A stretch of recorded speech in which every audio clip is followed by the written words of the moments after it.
ಎಲ್ಲರೂ ಆರಾಮಿದ್ರಾ? We are Havyaka ಕಿಚನ್ಗೆ ಸ್ವಾಗತ. ಇವತ್ತಿನ ನನ್ನ ರೆಸಿಪಿ ಚಕ್ಲಿ.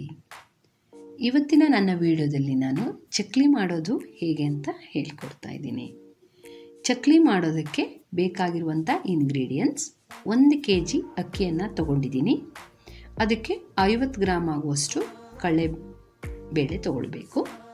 ಹಾಗೆ 50 ಗ್ರಾಮ್ ಆಗುವಷ್ಟು ಎಳ್ಳು, ಹಾಗೆ 100 ಗ್ರಾಮ್ ಆಗುವಷ್ಟು ಉದ್ದಿನಬೇಳೆ ಮತ್ತು 150 ಗ್ರಾಮ್ ಆಗುವಷ್ಟು ಕಡಲೆಪಪ್ಪು ತೊಗೊಂಡಿದ್ದೀನಿ. ಕಡಲೆಪಪ್ಪು ಟೇಸ್ಟು ಮತ್ತು ಕ್ರಿಸ್ಪಿ ಎರಡೂ ಚೆನ್ನಾಗಿ ಬರುತ್ತೆ. ಹಾಗೆ ರೆಡ್ ಚಿಲ್ಲಿ ಬೇಕಾದರೆ ಹಾಕೋಬೋದು. ಹಾಗೆ 3 ಸ್ಪೂನ್ ಜೀರಿಗೆ ಮತ್ತು 3 ಸ್ಪೂನ್ ಓಂಕಾಳು, ಇವೆರಡೂ ಹಾಕೋದ್ರಿಂದ ಸ್ಮೆಲ್ಲು ಚೆನ್ನಾಗಿ ಬರುತ್ತೆ, ಹಾಗೆ ಟೇಸ್ಟು ಕೂಡ ಚೆನ್ನಾಗಿರುತ್ತೆ. ಹಾಗೆ 1 kg ಅಕ್ಕಿಯನ್ನು ನಾವು ತೊಳೆದು ನೀರೆಲ್ಲ ಸೋಸಿಬಿಟ್ಟು ಅದನ್ನು ವೈಟ್ ಪಂಜೆಗೆ ಹಾಕಿ ಒಳಗಡೆ ಫ್ಯಾನ್ ಕೆಳಗಡೆ ಹಾಕಿ ಒಣಗಿಸ್ಕೋಬೇಕಾಗುತ್ತೆ. ಅದನ್ನು ಸಪ್ರೇಟಾಗಿ ಹುರ್ಕೊಳ್ಬೇಕಾಗುತ್ತೆ. ಈಗ ನಾನು ತೋರಿಸ್ತಾ ಇರೋ ಇಂಗ್ರೀಡಿಯೆಂಟ್ಸನ್ನೆಲ್ಲ ಸಪ್ರೇಟಾಗಿ ನೀವು ಹುರ್ಕೊಳ್ಬೇಕಾಗುತ್ತೆ. ನಾನಿವಾಗ ನಿಮಗೆ ಅಕ್ಕಿ ತೊಳೆದು ಹೇಗೆ ಒಣಗಿಸ್ಕೋಬೇಕು ಅನ್ನೋದನ್ನು ನಾನು ಹೇಳ್ಕೊಡ್ತಾ ಇದ್ದೀನಿ. ಸೊ ಅಕ್ಕಿ ತೊಳೆದಾಯಿತು ನಾನು. ಇವಾಗ ಅದನ್ನು ಜರಡಿ ಹಾಕಿ ಅದನ್ನು ನೀರೆಲ್ಲ ತೆಗೆದುಬಿಟ್ಟಿರ್ತೀನಿ.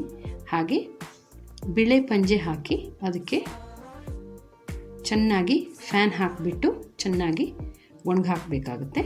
1-2 ಅವರ್ ಆದರೂ ಅಟ್ಲೀಸ್ಟ್ ಇರಬೇಕಾಗತ್ತೆ. ಅದು ಯಾವುದೇ ಕಾರಣಕ್ಕೂ ಬಿಸಿಲಲ್ಲಿ ಹಾಕಬೇಡಿ. 2 ಅವರ್ ಆಯಿತು. ಇವಾಗ ನಾವು ಸ್ಟವ್ ಹಚ್ಕೊಂಡು ಸಿಮ್ಮಲ್ಲಿ ಇಟ್ಬಿಟ್ಟು ಪಾತ್ರೆಗೆ ಅಕ್ಕಿಯನ್ನು ಹಾಕಿ ಅದನ್ನು ಚೆನ್ನಾಗಿ ಹುರ್ಕೋಬೇಕು. 5 ನಿಮಿಷ ಹುರ್ಕೊಂಡ್ರೆ ಸಾಕಾಗುತ್ತೆ, ಕೆಂಪಾಗಬಾರ್ದು. ಈ ಥರ ಹುರಿಯೋದ್ರಿಂದ ನೀವು 3-4 ಮಂತ್ಸ್ ಕೂಡ ಆ ಹಿಟ್ಟನ್ನು ಇಡ್ಬೋದು. ಇವಾಗ ಆ ಹಿಟ್ಟು ರೆಡಿಯಾಗಿದೆ ನಮ್ಮದು. ನಾನು ಮಿಲ್ಲಿಗೆ ಕೊಟ್ಬಿಟ್ಟು ಹಿಟ್ಟು ಮಾಡಿಸ್ಕೊಂಡು ಬಂದಿದ್ದೀನಿ, ಮಷೀನಿಗೆ ಹಾಕ್ಸ್ಕೊಂಡು. ಸೊ ಹಾಗೆ ಜೀರಾ ಮತ್ತು ಓಂಕಾಳು ಎರಡೂ ಕೂಡ ಅದು ಹಿಟ್ಟು ಕಲಸೋದಕ್ಕೂ ಬೇಕಾಗತ್ತೆ, ಎತ್ತಿಟ್ಕೊಂಡಿದ್ದೀನಿ. ಹಾಗೆ ಸ್ಟವ್ ಹಚ್ಕೊಂಡು ನಾವು 10 ಲೋಟ ನೀರನ್ನು ಹಾಕ್ಕೋಬೇಕು 5 ಲೋಟ ಹಿಟ್ಟಿಗೆ. ಇವಾಗ ನಾನು ನೀರು ಹಾಕ್ತಾಯಿದ್ದೀನಿ.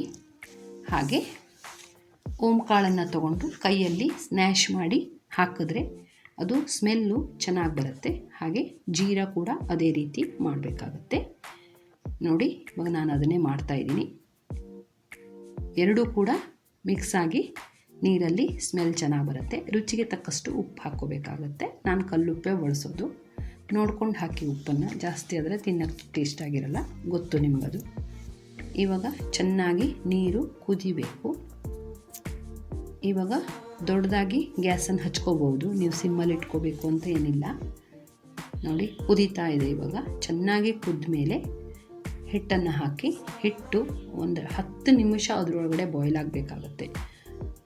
ಆ ಬಾಯ್ಲ್ ಆದರೆ ಮಾತ್ರ ಅದು ಚೆನ್ನಾಗಿ ಬರುತ್ತೆ. ಇಲ್ಲ ಅಂದರೆ ಚಕ್ಲಿ ಸ್ವಲ್ಪ ಮೆತ್ತಗಾಗ್ಬಿಡುತ್ತೆ, ಇಲ್ಲ ಎಣ್ಣೆ ಜಾಸ್ತಿ ಕುಡಿಯುತ್ತೆ, ಬೇರೆ ಬೇರೆ ಥರ ಕೆಟ್ಟೋಗುತ್ತೆ.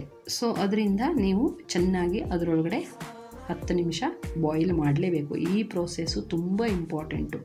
ಚಕ್ಲಿ ಹಿಟ್ಟನ್ನು ನಾವು ಹದ ಮಾಡ್ಕೊಳ್ಳೋದು ತುಂಬ ಇಂಪಾರ್ಟೆಂಟು. ಇಂಗ್ರೀಡಿಯೆಂಟ್ಸಲ್ಲಿ ನೀವು ಕಡಿಮೆ ಹಾಕ್ಬೋದು, ಒಂಚೂರು ಹೆಚ್ಚು ಹಾಕ್ಬೋದು, ಏನೂ ತೊಂದರೆ ಇಲ್ಲ. ಈ ಥರ ಬಾಯ್ಲ್ ಮಾಡ್ಕೊಳ್ಳೋದು ತುಂಬ ಇಂಪಾರ್ಟೆಂಟು. ಇವಾಗ ರೆಡಿ ಆಗ್ತಾಯಿದೆ ಅದು ಹಿಟ್ಟು. 1-2 ನಿಮಿಷ ಸೈಡಲ್ಲಿ ಇಟ್ಕೋಬೇಕು, ಯಾಕೆಂದರೆ ಅದು ಆರಬೇಕು. ಬಿಸಿ ಇರುವಾಗ ನಾವು ಅದನ್ನು ಕಲಸೋದು ತುಂಬ ಕಷ್ಟ ಆಗುತ್ತೆ. ನೋಡಿ, ಇವಾಗ ಆರಿದೆ. ಈಗ ಅದಕ್ಕೆ ಸ್ವಲ್ಪ ಎಣ್ಣೆ ಹಚ್ಕೊಂಡು ನಾವು ಕೈಗೆ ಅಂಟಬಾರ್ದು ಅಂತ ಚೆನ್ನಾಗಿ ನಾದಬೇಕು. ಚೆನ್ನಾಗಿ ನಾದಬೇಕು. ನಾದಿದಾಗ ನಮಗೆ ಅದನ್ನು ನಾವು ಚಕ್ಲಿ ಸುತ್ತಬೇಕಾದ್ರೆ ಕಟ್ಟಾಗಲ್ಲ, ಚೆನ್ನಾಗಿ ಬರುತ್ತೆ. ನೋಡಿ, ಇವಾಗ ಹಿಟ್ಟು ರೆಡಿಯಾಗಿದೆ, ತುಂಬ ಚೆನ್ನಾಗಿ ಬಂದಿದೆ. ಈ ಥರ ಮೇಣದ ಥರ ಆಗಬೇಕು, ಆವಾಗ ಚಕ್ಲಿ ಚೆನ್ನಾಗಿ ಬರುತ್ತೆ ಅಂತ ಅರ್ಥ. ನೋಡಿ, ಇವಾಗ ನಾನು ಎಣ್ಣೆ ಹಚ್ಕೊಂಡು ಅದನ್ನು ಚೆನ್ನಾಗಿ ನಾದ್ತಾ ಇದ್ದೀನಿ. ನಿಮ್ಮಲ್ಲಿ ಈ ಥರ ಗ್ಯಾಸ್ ಕಟ್ಟೆ ಇದ್ಬಿಟ್ಟೆ ಅದಕ್ಕೆ ಹಾಕ್ಕೊಂಡು ಚೆನ್ನಾಗಿ ನಾವು ನಾದಬಹುದು, ತುಂಬ ಚೆನ್ನಾಗಿ ಬರುತ್ತೆ. ಆವಾಗ ಎಷ್ಟು ನಾದ್ತೀವೋ ಹಿಟ್ಟನ್ನು ಅಷ್ಟು ಚಕ್ಲಿ ಚೆನ್ನಾಗಿ ಬರುತ್ತೆ. ಹಾಗೆ ಚಕ್ಲಿ ಮಾಡೋ ಪಾತ್ರೆಗೂ ಕೂಡ ಚೆನ್ನಾಗಿ ಎಣ್ಣೆ ಹಚ್ಕೊಂಡ್ಬಿಡ್ಬೇಕು, ಯಾಕೆಂದರೆ ಹಿಟ್ಟು ಅದಕ್ಕೆ ಹಿಡಿಬಾರ್ದು ಅಂತ. ಎರಡಕ್ಕೂ ಕೂಡ ಚೆನ್ನಾಗಿ ಎಣ್ಣೆ ಹಚ್ಕೊಂಡು ಆಮೇಲೆ ಅದಕ್ಕೆ ಎಷ್ಟು ಹಿಟ್ಟು ಹಿಡಿಯುತ್ತೋ ಅಷ್ಟು ಹಿಟ್ಟು ಹಾಕಿ ನಾವು ಚಕ್ಲಿಯನ್ನು ಸುತ್ತಕೊಳ್ಬೇಕಾಗತ್ತೆ. ನೋಡಿ, ಇವಾಗ ನಾನು ಸುತ್ತಾ ಇದ್ದೀನಿ, ಸ್ವಲ್ಪ ಕೂಡ ಕಟ್ಟಾಗಲ್ಲ. ನೋಡಿ ಎಷ್ಟು ಚೆನ್ನಾಗಿ ಬರ್ತಾ ಇದೆ. ಹಿಟ್ಟು ಯಾವ ರೀತಿ ನಾವು ನಾದ್ಕೋತೀವೋ ಅಷ್ಟು ಚೆನ್ನಾಗಿ ಚಕ್ಕಲಿ ಬರುತ್ತೆ. ನೋಡಿ ಇವಾಗ ಹಿಟ್ಟನ್ನು ನಾವು ನಾದ್ಕೊಂಡಾಗಿ ಸುತ್ತಕೊಳ್ತಾ ಇದ್ದೀವಿ. ಎಷ್ಟು ಚೆನ್ನಾಗಿ ಬಂದಿದೆ. ಇವಾಗ ನಾವು ಸ್ಟವ್ ಹಚ್ಕೊಂಡು, ಸ್ಟವ್ ಕೂಡ ದೊಡ್ಡದಾಗಿರಬೇಕು, ಚಿಕ್ಕದಾಗಿಲ್ಲ. ಚಕ್ಕಲಿ ಯಾವಾಗಲೂ ಮುಳುಗಿ ಬೇಯಬೇಕು ಎಣ್ಣೆನಲ್ಲಿ, ಇಲ್ಲ ಅಂದರೆ ಚೆನ್ನಾಗಿ ಬರಲ್ಲ. ನೋಡಿ ಇವಾಗ ರೆಡಿ ಆಗಿದೆ ಇದು ಹಿಟ್ಟು. ಇವಾಗ ನಾವು ಎಣ್ಣೆ ಹಾಕಿ ಎಣ್ಣೆ ಕಾದ ತಕ್ಷಣ ಚೆನ್ನಾಗಿ ಬಿಸಿ ಆಗಬೇಕು ಎಣ್ಣೆ. ಆಮೇಲೆ ನಾವು ಚಕ್ಕಲಿಯನ್ನು ಸುತ್ತಿಟ್ಕೊಂಡಿರೋದು ಹಾಕಬೇಕಾಗತ್ತೆ. ಇವಾಗ ನೋಡಿ ಅದು ಬಾಯ್ಲ್ ಆಗ್ತಾಯಿದೆ. ಅದು ಎಣ್ಣೆಗೆ ಎಷ್ಟು ಹಿಡಿಯುತ್ತೋ ಅಷ್ಟನ್ನು ಹಾಕಿ ನಾವು ಬಾಯ್ಲ್ ಮಾಡಬೇಕು. ಮತ್ತು ಹುರಿಯೋ ಮೆಥಡು ತುಂಬ ಇಂಪಾರ್ಟೆಂಟು. ಮಕ್ಕಳಂತೂ ತುಂಬ ಇಷ್ಟಪಡ್ತಾರೆ, ದೊಡ್ಡವರು ಕೂಡ ಇಷ್ಟಪಡ್ತಾರೆ. ಇವಾಗ ಹೊರಗಡೆ ಅಂಗಡಿನಲ್ಲಿ ಯಾವ ಎಣ್ಣೆ ಹಾಕಿ ಮಾಡ್ತಾರೆ ಅಂತ ಗೊತ್ತಾಗಲ್ಲ ನಮಗೆ. ಸೊ ಅದರಿಂದ ನಾವು ಮನೆಯಲ್ಲಿ ಮಾಡಿಕೊಂಡ್ರೆ ನಿಮಗೆ ಚೆನ್ನಾಗಿ ತಿನ್ನಬಹುದು, ಇಷ್ಟಪಟ್ಟು ತಿನ್ಬೋದು. 2 ಸಾರಿ 3 ಸಾರಿ 4 ಸಾರಿ ಎಷ್ಟು ಸಾರಿ ಬೇಕಾದ್ರೂ ನೀವು ಇದನ್ನು ಮಾಡ್ತಾ ಇರ್ಬೋದು. ಒಂದು ಸಾರಿ ಹಿಟ್ಟನ್ನು ನಾವು ರೆಡಿ ಮಾಡಿಕೊಂಡ್ರೆ ನಮ್ಮ ಮನೆಯಲ್ಲಿ ನಾನು 5 kg ಆಗುವಷ್ಟು ಒಂದು ಟೈಮ್ ಮಾಡಿಬಿಡ್ತೀನಿ. ಯಾರಾದರೂ ದಿಢೀರ್ ನೆಂಟರು ಬಂದರೆ ಇಮ್ಮಿಡಿಯೇಟ್ 2 ಮುಟ್ಟು ತೊಗೊಂಡು ಸುತ್ತಬಿಟ್ಟೆ ಆಗೋಯ್ತು. ನೆಂಟರಿಗೆ ಒಂದು ಕಜ್ಜಾಯ ಆಗುತ್ತೆ, ಪ್ಲಸ್ ನಮಗೆ ಒಂದು ತಿನ್ನೋದಕ್ಕೂ ಸಿಗುತ್ತೆ, ಎರಡಕ್ಕೂ ಅನುಕೂಲ ಆಗುತ್ತೆ. ಸೊ ಅದರಿಂದ ನೀವು ಮನೆಯಲ್ಲಿ ಮಾಡ್ಕೊಳ್ಳಿ ಇದನ್ನು. ನೋಡಿ ಇವಾಗ ಬಾಯ್ಲ್ ಆಗ್ತಾ ಇದೆ.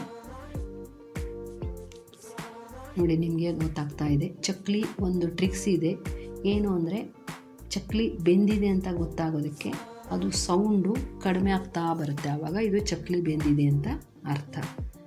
ಸೊ ಇವಾಗ ಚೆನ್ನಾಗಿ ಬಂದಿದೆ. ನೀವು ಕೂಡ ಟ್ರೈ ಮಾಡಿ. ನನ್ನ ಚಾನಲ್ಗೆ ಸಬ್ಸ್ಕ್ರೈಬ್ ಮಾಡಿ, ಲೈಕ್ ಮಾಡಿ, ಶೇರ್ ಮಾಡಿ. ಏನಾದರೂ ಇದ್ದರೆ ಕಾಮೆಂಟ್ ಮಾಡಿ. ತುಂಬ ಥ್ಯಾಂಕ್ ಯು.